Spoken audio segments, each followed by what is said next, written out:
Am I overreacting for feeling like the third wheel with my partner and his dog? Woof.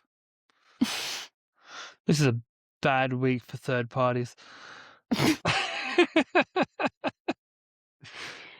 We won't be elaborating. Unfortunately. Looking for some honest feedback on whether or not I'm being ridiculous. Yes, you are. I've, 28 female, been officially dating a guy, 29 male, for about 2 months. We have a ton in common and click super well, but one difference. He's a dog person and I am not. The context for anyone thinks I'm a monster. I didn't grow up with pets, and the only experiences I have with them are being chased, bitten, knocked down by my friends' dogs when I was really little. I'm not as scared of them anymore, but definitely don't have a lot of familiarity with dogs. Anyway, this guy, we'll call him Ben, has a dog called Daisy. The first time I went over to his place, I let him know I was excited to meet Daisy, but gave him a heads up that I'm not super comfortable with big dogs. Daisy is a golden retriever, so what I'd consider big. I don't know why, but I pictured a Jack Russell with the name Daisy. Yeah, it's kind of giving Winn-Dixie vibes. Yeah, a little bit. With your girlfriend. Ben was super into Anna Sophia Robb when he was younger. I mean, he still is. I mean, she's still hot, so... Less so the Winn-Dixie Anna Sophia Robb, though. Well, yes, but when she was in Winn-Dixie, you were the same age as her at that time, so... But I never watched Winn-Dixie. No, but you've Bridge to Terabithia and Soul Surfer. Fair. No.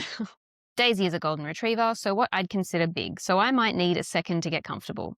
He understood and was nice about telling Daisy when to get down when she would jump up on me. She's really cute, and I learned not to freak out when she'd bark and run at me. The first time I stayed overnight there, he said he was curious about how it would go since Daisy usually slept in his bed with him, and I was the first girl to stay over since he got a dog. We went to bed with Daisy in the middle of us. I woke up in the night on the edge of the bed as Daisy had moved over to my side, and I was basically dangling off the side. I had work early the next day and I wanted to make sure I got sleep, so I went out to the couch. I was a little frustrated. This was my first time staying overnight with a guy in a while, and it would have felt nice to feel close instead of being forced to the couch. I made a note that I probably wouldn't sleep over again, especially on a work night, until we figured this out. Ben woke up and came out to the living room and felt horrible. He said, "We can sleep on the couch and you can take the bed." We, meaning him and Daisy. I was like, when I agreed to stay over, I kind of wanted to sleep near you and not alone in your bed. We decided to both go back to bed, and he pulled Daisy over so she was less on my side. I was frustrated by how the night went, but I thought, oh well, we're figuring this out and adjusting. When I told all this to my best friend, she didn't understand why I didn't wake him up and demand that he move the dog out of the bed. I guess it didn't occur to me to assert myself in that way, since it felt like I was interrupting their routine. You were. After all, we had only been dating for a couple of weeks at this point. Reasonable conclusion. Yeah, your fence still kind of sucks. Anyway, I was starting to see how much our plans revolved around Daisy, which I understood. Like I said, I've never had pets, so I wasn't sure what it's like. I accepted that he would likely never stay at my place. He didn't want to leave her alone overnight. But there have been times when this has directly gotten in the way of us connecting. A recent time when I was staying over, warning, slightly not safe for work. We were talking before bed with Daisy asleep between us as always, and he was being flirty and I could tell he was in the mood. I asked if he wanted to have sex and said I was down, but he was like, "I wish we could," gesturing to Daisy sleeping between us. What? I was kind of speechless that a guy would have an actual girl he was attracted to in his bed who was down to do stuff, but let his pet get in the way. Ben has launched cats across the room.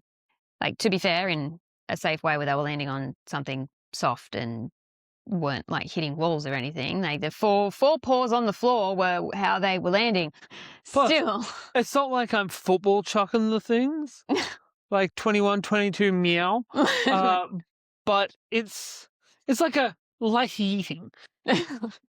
As I would do for our children, except I would make sure if they were also getting in the way of us having sex.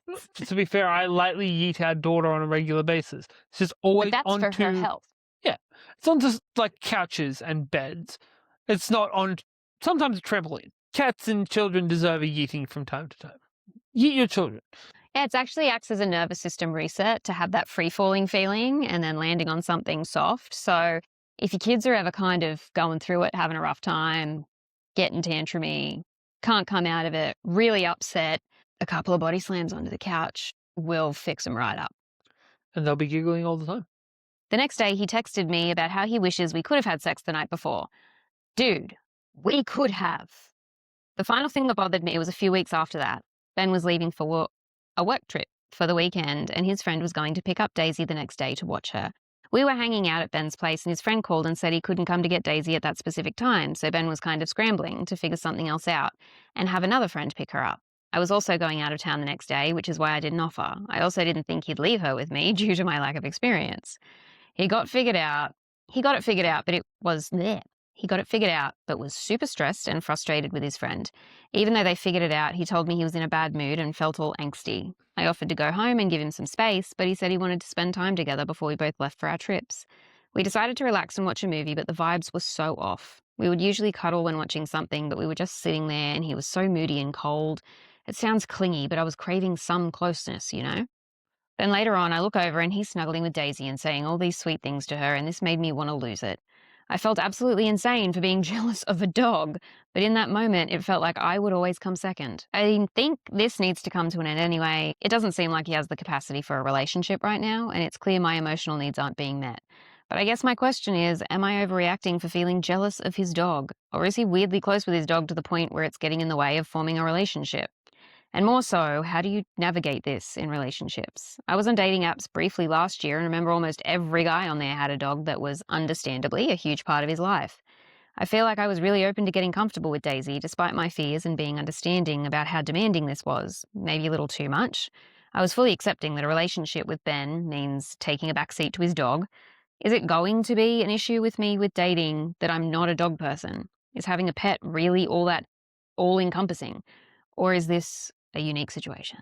Right. First of all, you're not overreacting. Well, you are overreacting, but also this guy is too close to his dog. Like, Well, then is it an overreaction? Like, technically, she hasn't even done anything yet. Or, like, would she be overreacting to break up with a dude?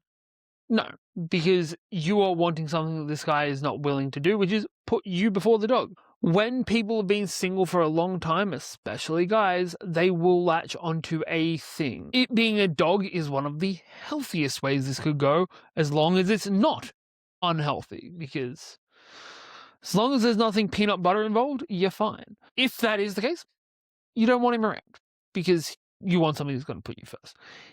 If that's not how it is, and he is just kind of weird, you also don't want that in your life because that's not what this woman wants.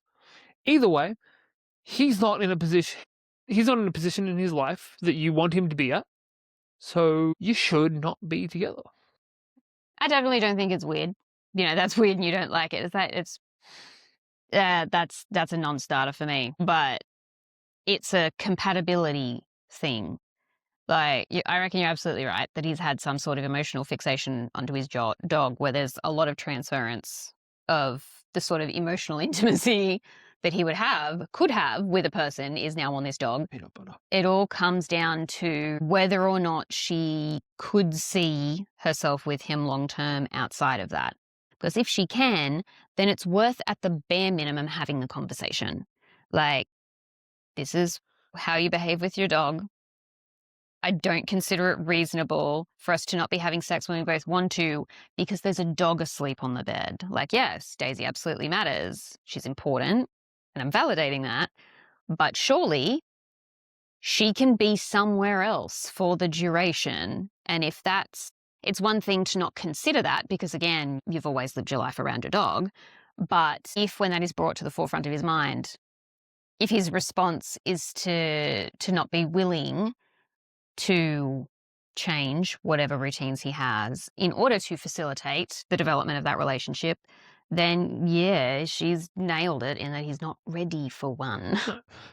Two other things. First of all, I think two other things. I can't remember what the second one is now. First up, there are other places you could have gone if you really wanted to have sex. There's there's already been stated to be a couch if he's that weird about it. That was the other thing. I don't think the not wanting to have sex because the dog's in the bed is the worst offender in this. It's your girlfriend is craving some level of emotional connection in this moment when you're about to leave. And you're being moody towards her when your friend is the one that's fucked up, not her. Despite the fact that he was literally saying that he also wanted that same emotional connection and that's why he didn't want her to leave. And in this moment, he's treating the dog the way the girlfriend wants to be treated. I feel like that is the worst offense that he does in this entire situation. Yeah. It's like, if this is what you needed, I could have gone home like I offered.